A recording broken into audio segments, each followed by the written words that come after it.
जो आए हैं इतों बहुत प्यार सत्कार मिलता रहा है और इसे देश के इत्थे ही मैं 5 भादरों 1929 पैदा हुई ते जीते चाहेगा कि बार बार आइए, पर हो सकता है कि ये मेरी लास्ट विजिट हो क्योंकि अच्छा तो इस करके मैं तुहाडा बहुत धन्यवाद करना चाहती हाँ। मैं तुहानू अपनियां शुभ इच्छावां देना चाहती हाँ कि लाहौर सदा वसदा है। जिथों तक सवाल है कि अपना हीर ते वारिस शाह ते हीर बारे 1989 दे विच जदों असीं आए सी असीं वारिस शाह दा मज़ार ते भी गए सी। ऐतकी भी इच्छा सी पर वो पूरी नहीं हो रही है। असी साडा बचपन हुण ते बहुत होर कम्यूनीकेशनस दियां रजेने दियां चीज़ां शुरू होईयां ने। उन्हां दिनां दे विच पंजाबी साझा पंजाब जिहड़ी सी बड़े आशिक सीगे। इत्थों दे लोकी बड़ियां इशिक दे किस्से ने, पर उन्हां सारियां किस्सियां दे विचों सब तो ज़्यादा जरा मशहूर किस्सा या कॉमन किस्सा सीगा वो हीर रांझे दा सीगा। और साडा बचपन हीर गाण वालियां तो हीर सुनदियां लंघिया। मेरे ब्रदर ते एक दोस्त सीगे वो बहुत अच्छी हीर गाते सी।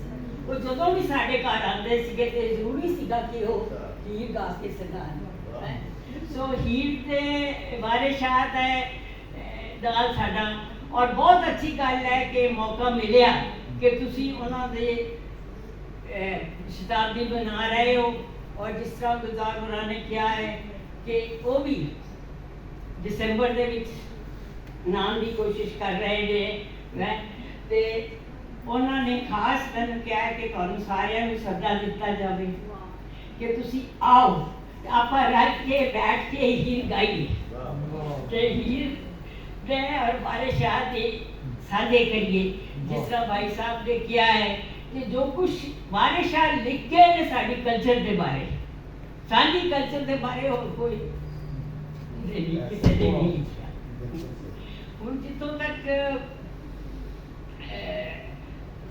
गुलजार होना का संबंध हैगा है, जिस तरह के सारे तुसी जानते हो साहित्यकार ने मेरा साहित्य नाल कोई ताल्लुक नहीं। शादी के बाद ही मेरा साहित्यकारां नाल मेल जोल होया।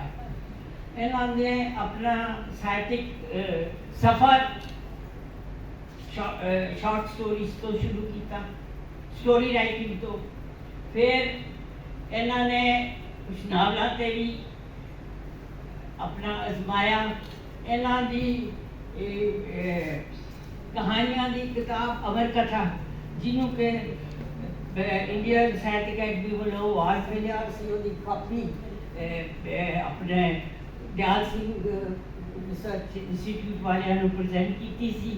क्योंकि वही सीगा कि किनिया किताबां लिया सकते हैं किनिया जो परमिट की जांदियां। इस करके मैं थोड़िया जिहियां उन्होंने किताबां लेके आई सी।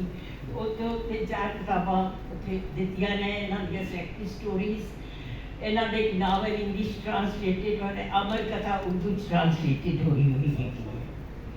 हुण अजकल खासकर ये कॉलम लिखते हैं, अजीत अखबार में कॉलम लिखते हैं जोड़ा हर ऐतवार अजीत के निक्सुक के नाम के हेठा छपता है।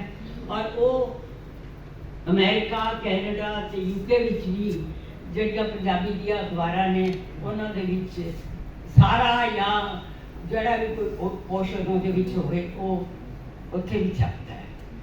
ते ये अपने कॉलम ने अखीर दे विच एक अंतका कहते हैं जिहदे विच कदे किसी उर्दू की नज़म गज़ल के कुछ शेर होंगे या पंजाबी की किसी कविता के कुछ बंद होंगे।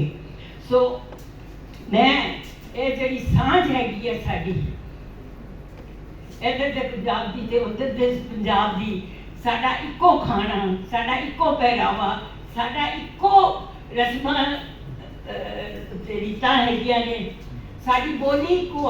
असल गल सुनो जो इधर के पंजाबियों की बोली सुनी दी है ना तो बहुत अच्छा लगता है, क्योंकि ਤੁਹਾਡੀ ਜਿਹੜੀ ਬੋਲੀ है वो बहुत प्यारी है, साढ़े भी काफ़ी कुछ मिक्स हो गया है।